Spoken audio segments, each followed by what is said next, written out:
Namaku Raka. Cerita ini bukan cerita biasa, dan jujur aja, aku juga gak pernah ngangka akan ngalamin hal kayak gini. Semua berawal dari pendakian ke Gunung Lawu, awal Agustus kemarin. Waktu itu aku, Damar, dan Rio sepakat buat naik bareng. Kami bertiga udah sahabatan dari SMA, dan emang sering naik gunung bareng. Tapi, pendakian kali ini beda. Rasanya, berat. Bukan karena jalur atau cuaca, tapi karena ada sesuatu yang gak bisa dijelasin. Waktu itu kami berangkat dari Jakarta malam Jumat, naik kereta ke Solo, terus lanjut ke Cemoro Kandang. Dari awal, Damar udah nunjukin gelagat aneh. Biasanya dia santai, suka ngelawak, rame sendiri.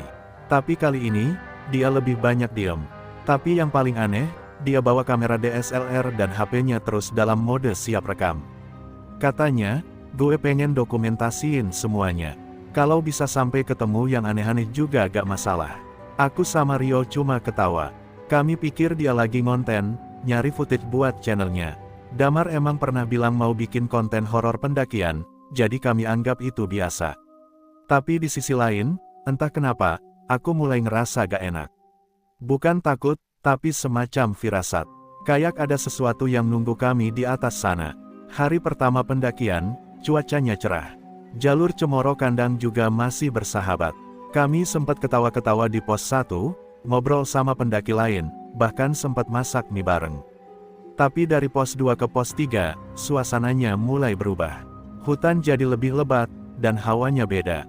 Lebih dingin dari biasanya, dan lebih sunyi. Bahkan suara burung atau serangga hampir gak ada. Waktu itu sekitar jam 5 sore kami sampai di pos 3. Kami putusin buat ngecamp di situ karena udah mulai capek. Kami dirikan tenda, masak makan malam, dan istirahat. Tapi Damar malah keluar tenda bawa HP-nya. Katanya mau ngerekam suara alam malam hari. Aku sama Rio udah nyaranin jangan jauh-jauh, karena di daerah itu katanya banyak kejadian aneh. Tapi Damar cuma ketawa, bilang, tenang, gue cuma di sekitar tenda kok. Sekitar setengah jam dia balik, tapi mukanya kelihatan beda. Dia duduk sambil natap layar HP-nya, kayak orang mikir keras. Aku nanya dia ngerekam apa, dan dia cuma bilang, tadi ada suara cewek nyanyi, Rak. Serius, beneran, suaranya jelas banget. Aku langsung merinding. Di tengah hutan kayak gini, siapa yang nyanyi? Gak ada pendaki lain yang camp di sekitar kami waktu itu. Tapi aku tahan rasa takutku, pura-pura santai. Besok paginya, pas kami bangun dan siap-siap lanjut ke pos 4, Damar nyamperin aku sambil bawa HP-nya. Dia bilang, coba dengerin deh rekaman semalam. Aku ambil HP-nya, pasang earphone, dan muter videonya. Tapi, suaranya gak ada. Cuma suara angin dan gemerisik daun. Gak ada suara cewek nyanyi. Aku lihat ekspresi Damar berubah. Dia kelihatan bingung tapi masih yakin dengan apa yang dia denger. Dia bilang, tadi malam gue denger jelas banget, Rak. Suaranya lembut, kayak lagu Nina Bobo, tapi lebih pelan. Gak mungkin gue halu. Aku cuma bisa jawab, udahlah, Dam. Jangan mikir aneh-aneh. Kita fokus naik aja, iya. Tapi jujur, dalam hati aku mulai gak tenang. Wajah Damar gak kelihatan kayak orang bercanda.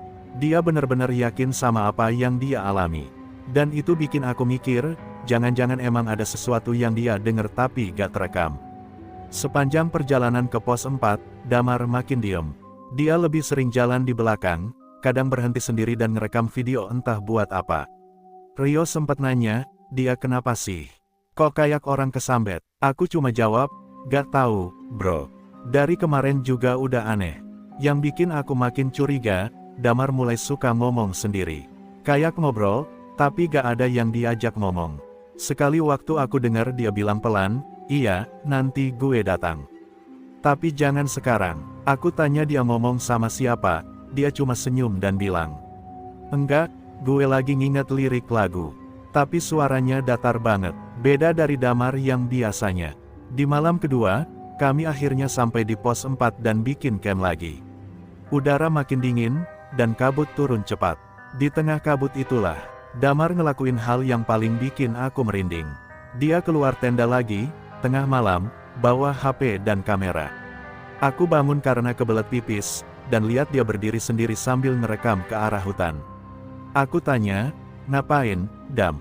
Dia jawab, Gue ngikutin suara itu. Dia manggil gue dari arah sana. Aku langsung narik dia masuk lagi ke tenda. Tapi dia kayak gak mau. Mukanya pucat, matanya sayu, dan tubuhnya dingin banget. Aku bilang ke dia, udah, tidur dulu. Jangan mikir aneh-aneh. Besok pagi kita turun aja. Tapi dia masih lirih bilang, tapi dia belum selesai manggil gue. Malam itu aku gak bisa tidur. Setiap kali aku pejam mata, aku dengar suara langkah di luar tenda. Kadang suara angin kayak bisikan. Tapi aku terlalu takut buat keluar. Rio juga bilang dia mimpi buruk. Mimpinya sama kayak yang aku rasain, suara perempuan nyanyi, tapi nadanya ganjil. Kayak suara dari dunia lain. Pagi harinya, Damar kelihatan lebih tenang. Tapi anehnya, dia gak banyak ngomong. Dia simpan HP-nya di dalam jaket, dan bilang dia mau jalan duluan. Kami kira dia bercanda, tapi ternyata dia serius. Dia jalan lebih dulu, ninggalin aku dan Rio di tenda. Kami buru-buru beresin barang dan nyusul, tapi jejaknya udah gak ada. Aku dan Rio mulai panik. Kami jalan cepat ke arah jalur naik, manggil-manggil namanya, tapi gak ada jawaban. Di pos 5, kami pikir bakal ketemu dia, tapi Damar gak ada di mana-mana. Kami tanya pendaki lain, gak ada yang lihat dia lewat. Saat itu aku mulai sadar, ada yang gak beres dari awal. Dari rekaman yang gak ada suaranya, dari tingkah Damar yang berubah drastis, sampai suara cewek yang gak bisa dijelasin itu. Dan yang paling nyeremin, kami bahkan belum masuk ke puncak Lawu. Tapi satu orang udah menghilang. Dan sekarang, kalau aku ingat lagi semua kejadian itu, aku yakin, apa yang kami alami bukan halusinasi. Ada sesuatu di Gunung Lawu. Sesuatu yang gak bisa dilihat, tapi bisa manggil. Dan Damar, udah menjawab panggilannya. Kami terus nyari Damar. Aku sama Rio mulai panik beneran. Jalur pendakian makin sepi karena pendaki lain udah banyak yang turun atau masih jauh di bawah. Kami pikir, mungkin dia jalan terus ke atas. Tapi dari pagi sampai hampir siang, kami gak lihat satu pun jejak Damar. Anehnya, pas kami tanya ke rombongan pendaki yang kami temui di jalur, gak ada satu pun yang ngaku lihat dia lewat. Rasanya gak masuk akal. Damar itu gampang dikenali. Posturnya tinggi, dia pakai jaket merah terang, dan selalu bawa kamera di leher. Tapi kenapa gak ada satu pun orang yang lihat dia? Kami putusin buat turun sebentar ke pos 5, siapa tahu dia salah jalur atau balik lagi ke bawah. Tapi pos 5 juga kosong. Akhirnya kami duduk sebentar di bawah pohon besar dekat pos. Rio udah mulai ngomel sendiri, tapi nadanya jelas gemeteran. Gue bilang juga apa, dari awal dia udah aneh, Rak, katanya sambil megang botol air yang udah hampir kosong. Ngapain coba malam-malam nyari suara cewek? Itu udah gak masuk akal. Ini bukan perang atau konten YouTube, ini gunung. Aku diem aja, dalam hati aku setuju. Dari awal emang udah ada yang ganjil. Tapi aku masih pengen percaya kalau Damar cuma nyasar. Mungkin dia lagi duduk di balik batu gede atau lagi ngerekam sesuatu buat konten. Tapi, bagian yang paling bikin aku gak bisa tenang adalah wajah Damar terakhir kali kulihat. Tatapannya kosong, tapi bukan kosong kayak orang ngantuk atau lelah. Lebih ke arah hilang kendali. Kami naik lagi ke arah puncak. Matahari udah mulai turun waktu kami sampai di Hargodalam, salah satu titik favorit pendaki. Buat istirahat sebelum summit, di sana ada warung kecil yang dikelola juru kunci setempat. Kami tanya ke orang di warung, nunjukin foto Damar, tapi lagi-lagi gak ada yang lihat. Gak ada satupun pendaki yang mengaku ketemu dia di jalur atas. Di situ kami mulai ngerasa, ini udah gak bisa dianggap nyasar biasa. Malamnya kami putusin buat ngecamp di sekitar Hargodalam, barangkali Damar muncul. Kami buka tenda, tapi jujur aja, kami berdua udah gak tenang. Rio bahkan sempat ngajak turun saat itu juga, tapi udah kemalaman dan cuaca mulai dingin banget. Angin malam Gunung Lawu tuh bukan main. Bener-bener dingin sampai ke tulang. Tapi ada satu hal yang bikin aku makin susah tidur. Pas aku lagi duduk di luar tenda, sambil minum kopi instan buat ngusir kantuk, aku dengar suara HP dari dalam jaketku. Awalnya ku pikir HP-ku ketinggalan suara alarm atau notifikasi. Tapi pas aku buka jaket, gak ada apa-apa. HP-ku mati, baterainya habis sejak siang tadi. Tapi suara itu, aku dengar jelas. Bukan suara HP biasa. Lebih mirip, suara notifikasi video. Kayak bunyi kamera yang lagi merekam, klik, klik, klik, terus berhenti, lalu muncul suara lirih. Suara cewek, pelan, serak, kayak orang nyanyi dari jauh. Aku langsung masuk ke tenda dan nutup resleting secepat mungkin. Rio melihat wajahku pucat dan langsung nanya, "Kenapa lu?" Aku cuma bisa bilang, "Lu tadi denger gak? Ada yang nyanyi." Rio ngangguk pelan. Dia juga denger, tapi dia lebih milih pura-pura tidur. Tapi jujur aja, malam itu gak ada dari kami yang benar-benar tidur. Sekitar jam 2 pagi, aku dengar suara resleting tenda kebuka. Aku kira Rio keluar, tapi pas aku lihat ke samping, dia masih tidur. Matanya merem, tapi napasnya gak tenang. Kayak orang mimpi buruk. Aku pelan-pelan duduk, dan lihat pintu tenda kebuka sedikit. Dari sela-selanya, aku lihat bayangan. Bukan bayangan pohon, bukan juga kabut. Ini bayangan orang berdiri. Tapi anehnya, gak ada suara langkah sama sekali. Hanya suara angin, dan bisikan. Aku pejam mata, tahan napas. Tapi bisikan itu makin jelas. Satu lagi, tinggal satu lagi. Aku gak tahu itu suara siapa. Tapi suara itu kayak dengar langsung dari dalam kepala. Aku coba baca doa dalam hati. Aku pegang tangan Rio dan pelan-pelan bangunin dia. Tapi dia gak bangun. Dia malah makin keringetan. Badannya dingin banget, kayak baru keluar dari kulkas. Aku tarik sleeping bag, cari senter, terus nyorot keluar tenda. Tapi gak ada apa-apa. Bayangan itu udah hilang. Tapi saat aku balik badan, aku lihat sesuatu di dalam tenda. HP Damar. Iya, HP-nya. HP yang kemarin gak ketemu, tiba-tiba ada di tenda. Layar retak, casing belakangnya lecet, tapi jelas itu HP dia. Ada stiker, Explore More, di bagian belakangnya, yang cuma dia punya. Aku langsung bangunin Rio dan bilang, "Bro, ini HP-nya Damar." Rio langsung bangun dan lihat ke arah HP itu. Matanya melebar. "Dari mana itu?" Aku gak jawab. Aku cuma nyalain layar HP-nya. Baterainya 14%. Tapi yang bikin merinding, pas kami buka galeri, ada satu video baru. Judulnya aneh. Cuma titik-titik. Durasi, 7 menit 12 detik. Kami saling lihat. Dalam hati aku udah ragu banget mau putar atau enggak. Tapi rasa penasaran kami lebih kuat. Aku tekan play. Video mulai dengan suasana gelap. Hanya ada suara napas berat, kayak orang lari. Lalu kamera goyang, muncul gambar kaki. Damar, dia jalan pelan-pelan di hutan, malam-malam. Lalu dia bisik, gue denger dia lagi, dia bilang gue harus ikut.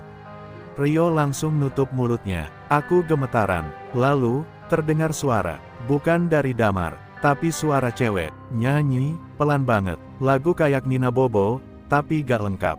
Liriknya putus-putus. "Bobo, Bobo, jangan nakal, nanti diambil." Di menit kelima, Damar berhenti jalan. Kamera fokus ke satu arah. Ada sesuatu di kejauhan. Sosok putih, berdiri di antara pohon. Gak bergerak, gak melayang, cuma diem, tapi menghadap ke kamera. Lalu, suara Damar pelan, dia senyum. Kamera tiba-tiba jatuh. Gambar goyang. Suara desahan keras. Kayak teriakan tapi ditahan. Lalu, layar gelap. Video berhenti sendiri. HP mati. Baterainya habis seketika. Rio langsung lempar HP itu ke pojok tenda. Kami berdua diem, gak ngomong sepatah kata pun. Dan saat itu juga kami sadar. Damar gak hilang.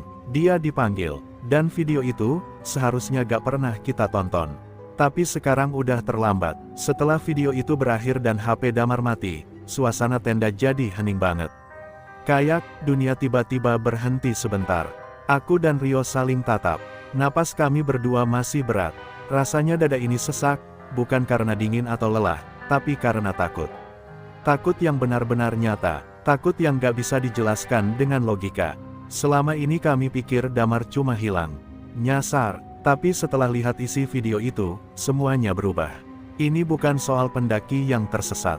Ini lebih dari itu. Lebih dalam, lebih gelap. HP Damar kami biarkan tergeletak di pojok tenda.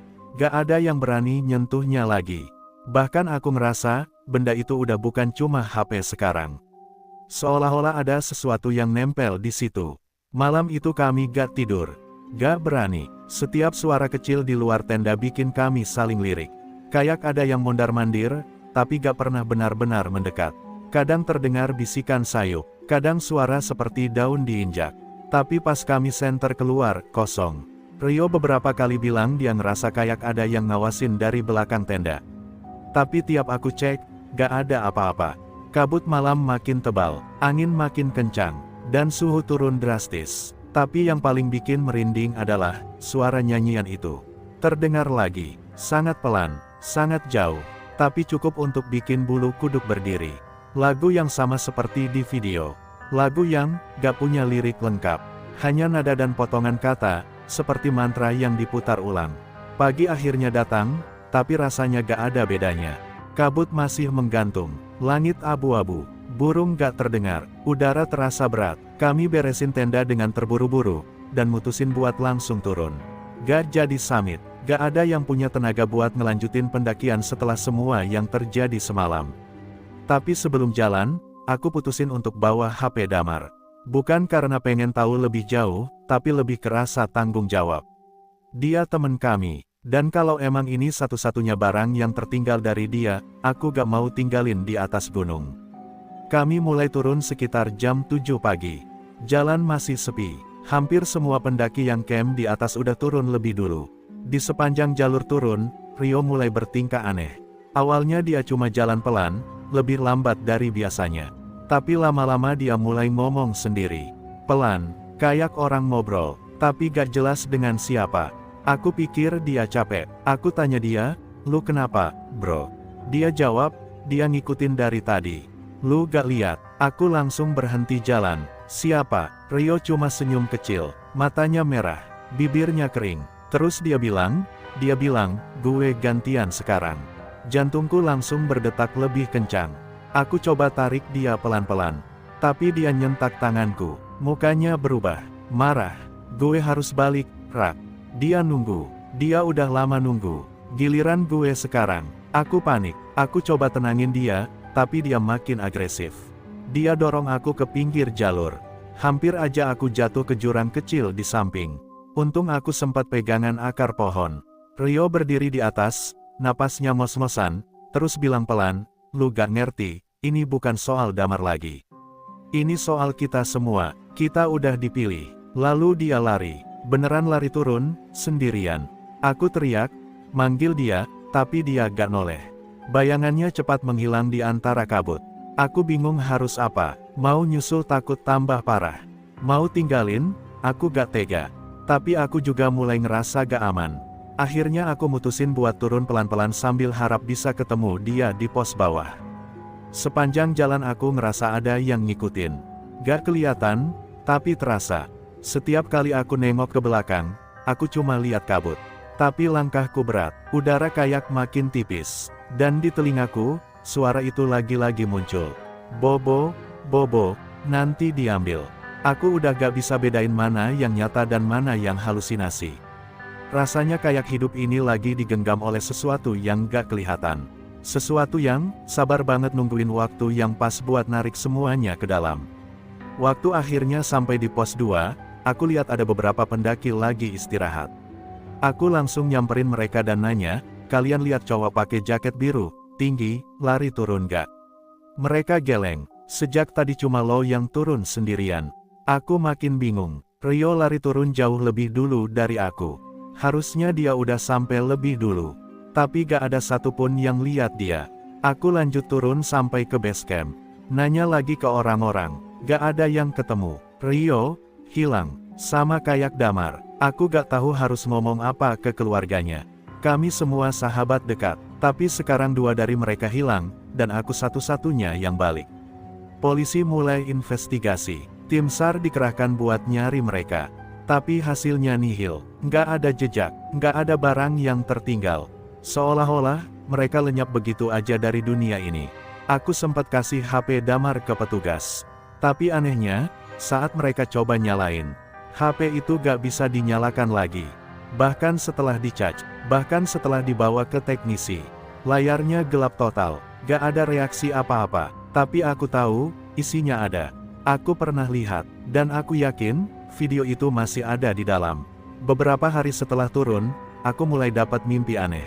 Mimpinya selalu sama, aku jalan sendiri di hutan berkabut. Langkahku berat, terus, aku lihat Damar dan Rio.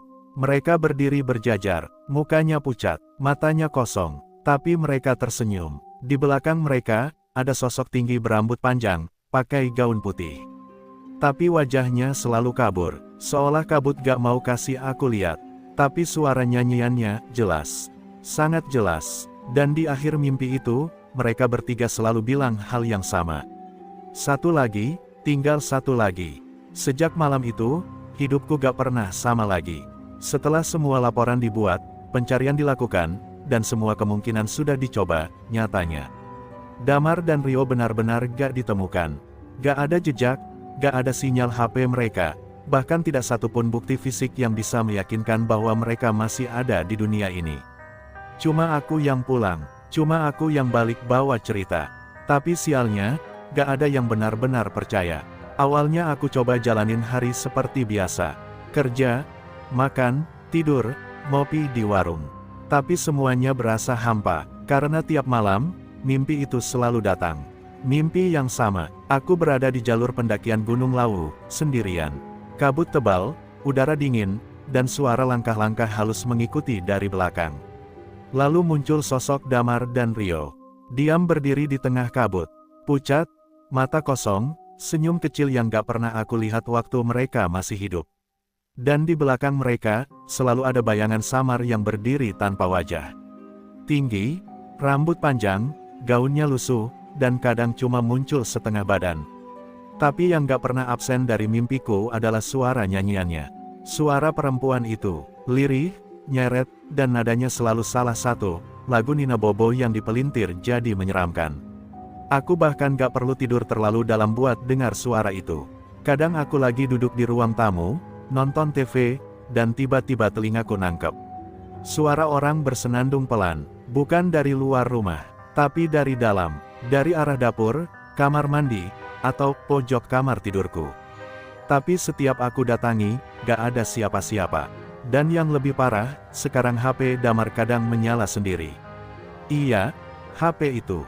Setelah aku bawa turun, sempat aku kasih ke petugas, lalu dikembalikan lagi karena katanya gak bisa dibuka. Layarnya gelap, tapi sejak di rumah, HP itu hidup sendiri. Kadang waktu aku tidur, aku dengar suara getar. Waktu aku lihat, layarnya menyala. Tapi bukan ke home screen, langsung ke galeri. Dan di situ, video yang sempat aku lihat di gunung itu, muncul lagi. Filenya sama, judulnya cuma titik-titik. Tapi kali ini, durasinya berubah.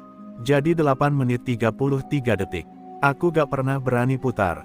Tapi rasa penasaran makin gila. Tiap malam, suara-suara itu makin sering muncul. Sampai akhirnya malam itu datang. Sekitar jam 2 pagi, HP Damar nyala sendiri lagi. Layarnya terang banget, seolah sengaja mau bangunin aku. Aku duduk di ranjang, ngelihat layarnya, dan jari-jariku gemetar sendiri. Aku tahu ini ide buruk, tapi aku gak kuat nahan penasaran lebih lama. Aku buka file itu, tapi kali ini, gak seperti sebelumnya. Gak ada suara napas, gak ada rekaman Damar jalan di hutan, gak ada sosok putih di kejauhan. Cuma gelap. Beberapa detik kemudian, muncul gambar, yang ternyata rekaman dari dalam tenda. Tenda kami waktu camp terakhir. Kamera ngarah ke arah kami yang lagi tidur. Itu jelas banget, aku bisa lihat aku sendiri lagi tidur meringkuk dalam sleeping bag. Rio juga ada di sebelah.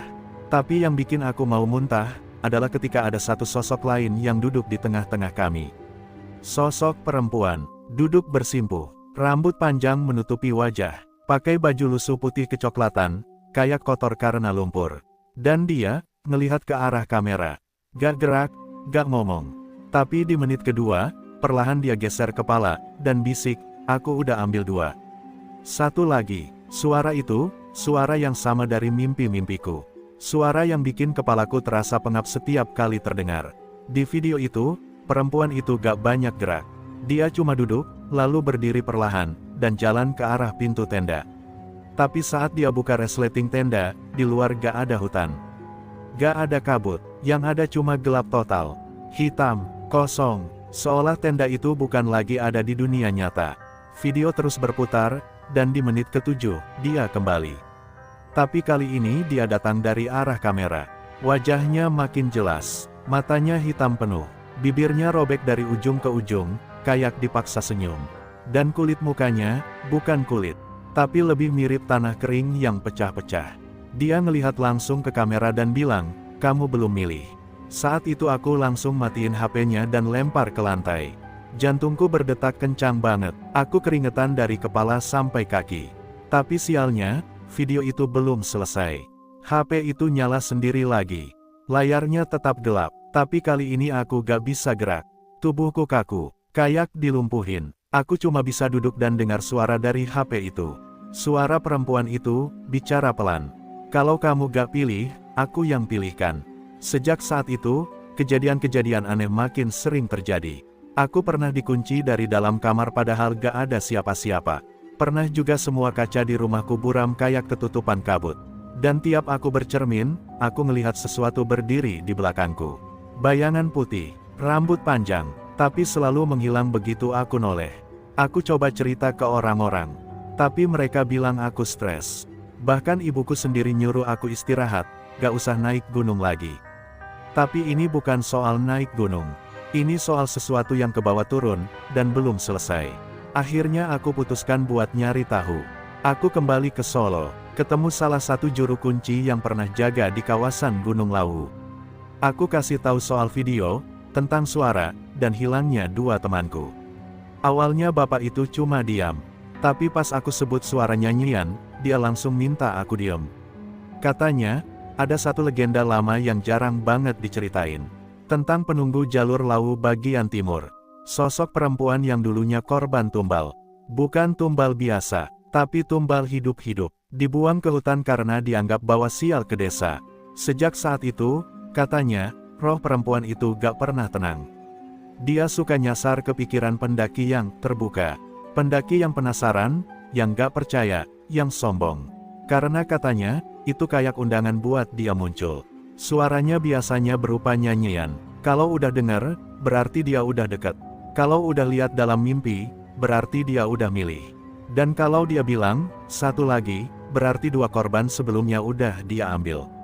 Tinggal giliranmu. Aku nanya, "Kalau gitu, saya bisa lepas gak?"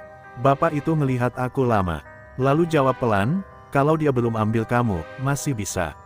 Tapi kamu harus pilih satu dari dua hal. Buka semua isi video, atau musnahkan HP-nya sebelum malam Jumat Kliwon berikutnya. Tapi ingat, kalau kamu buka sampai akhir, dia akan datang." Dan malam ini, malam Jumat Kliwon. Malam itu datang lebih cepat dari biasanya. Entah perasaanku aja atau memang langit lebih cepat gelap. Awan tebal nutupin bulan dari sore, bikin suasana makin sunyi. Aku duduk di pojok kamar, lampu sengaja aku matiin. Cuma lampu dari koridor luar yang nyelip sedikit lewat celah pintu. HP Damar tergeletak di lantai, kayak mayat kecil yang nunggu dibangunin. Aku udah dengar saran dari juru kunci itu. Aku punya dua pilihan, buka video itu sampai habis, atau musnahkan HP-nya malam ini juga, sebelum jam 12 lewat. Tapi sejak sore tadi, pikiranku terus muter. Kalau aku musnahkan HP-nya, gimana kalau kutukannya malah makin marah? Tapi kalau aku buka sampai akhir, berarti aku siap lihat semuanya. Siap dia datang. Jantungku gak tenang, nafas pun gak pernah sampai ke ujung. Rasanya kayak ada yang nekan dari dalam dada. Sekitar jam setengah 11 malam, aku dengar suara lirih dari arah jendela. Awalnya samar, lama-lama jelas. Senandung, yang familiar. Lagu itu lagi. Lagu sialan itu yang terus menghantui sejak malam di pos 3. Tapi kali ini, suaranya bukan dari jauh. Jelas banget, dekat. Dan yang lebih gila, HP Damar tiba-tiba nyala sendiri. Layar terang, video terbuka. Durasinya sekarang berubah lagi, 10 menit 01 detik. Aku langsung mundur, duduk di pojok, sambil lihat layar yang terangin dinding kamarku. Tapi jari-jariku gatal, otakku bilang jangan, tapi rasa penasaran lebih kuat dari rasa takut. Pelan-pelan, aku geser tubuhku, lalu sentuh layar itu. Video diputar, gak ada suara apapun selama 1 menit pertama. Cuma gelap, tapi kali ini muncul suara napas berat. Bukan napas Damar, tapi lebih berat, kasar, kayak ada lendir di tenggorokan. Kamera mulai gerak, kayaknya dipegang seseorang. Terlihat pohon-pohon besar, kabut tipis, dan suara ranting patah setiap kali langkah terdengar. Di menit kedua, muncul wajah Rio. Tapi dia bukan kayak Rio yang biasa. Wajahnya pucat, bola matanya kaku, dan dia cuma bilang, "Kita gak pernah turun, Kak." Lalu kamera goyang. Tiba-tiba suasana berubah kayak dalam tenda. Sama kayak video sebelumnya, tapi kali ini lebih jernih. Aku bisa lihat diriku sendiri, tidur, wajahku tenang banget. Tapi ada sesuatu yang muncul dari balik tenda. Tangan, pelan-pelan ngebuka resleting. Dan muncul, dia. Perempuan itu berdiri diam. Kali ini, jelas banget wajahnya. Matanya kosong, tapi dari bawah bola matanya mengalir darah hitam. Bibirnya sobek sampai pipi, dan dagunya penuh belatung. Tapi yang bikin aku kaku adalah, dia bawa HP. HP Damar, persis yang aku pegang sekarang. Lalu dia ngomong. Suaranya masuk ke telingaku tanpa bisa aku tahan. "Kamu belum pilih." Tapi waktu hampir habis. Aku langsung pause video itu. Nafasku tersengal, keringat udah kayak abis disiram ember. Tapi begitu aku lepas tangan dari layar, video itu muter lagi. Sendiri. Dan kali ini, layar gelap, tapi suaranya tetap jalan. Aku dengar langkah kaki. 3 langkah. Lalu suara orang berbisik. Tapi bukan bahasa yang aku ngerti. Kayak mantra, atau doa yang dibalik. Suara itu makin cepat, makin dalam. Lalu tiba-tiba, lampu di luar kamar mati. Seketika, gelap, dan HP itu, mati juga. Aku langsung berdiri, cari saklar, tapi gak nemu. Dunia rasanya terbalik. Detik terasa kayak menit. Dan dari arah pintu, aku dengar suara napas. Berat, dalam, dan, bukan dari luar. Tapi dari balik pintu, dari dalam kamarku. Aku langsung lari ke sudut, pegang benda apa aja buat jaga diri. Tangan gemetar, jantung udah kayak genderang perang. Tapi saat aku noleh ke arah HP Damar yang gelap, dia nyala lagi. Tapi bukan layar utama, kamera depan. Dan di layar itu, ada aku. Tapi yang bikin aku teriak adalah, di belakangku, ada sosok perempuan berdiri diam. Jaraknya cuma 2 langkah, dan aku gak ngerasa apapun. Aku langsung lempar HP itu sekencang-kencangnya. Layarnya pecah, tapi suara ketawa muncul dari sudut ruangan. Pelan, serak, gak seperti manusia. Aku gak tahu harus ngapain. Badanku gak bisa lari, tapi di tengah ketakutan itu, aku ingat kata juru kunci, musnahkan sebelum jam 12. Aku cek jam di dinding. Udah jam 11.48. Tanpa mikir panjang, aku ambil HP itu, bawa keluar rumah. Langsung ke belakang, ke dapur. Aku hidupin kompor gas. HP aku taruh di atas api, dan mulai terbakar. Suara nyala api bercampur sama suara teriakan. Bukan dari aku, bukan dari sekitar, tapi dari dalam HP itu. Suaranya nyaring, memekakkan, kayak jeritan orang yang dibakar hidup-hidup. Tapi aku tahan, aku gak peduli. Aku biarin HP itu meleleh, hancur, sampai cuma jadi plastik gosong dan pecahan besi kecil. Dan begitu HP itu mati total, suara di kepalaku berhenti. Tiba-tiba, semua jadi sunyi.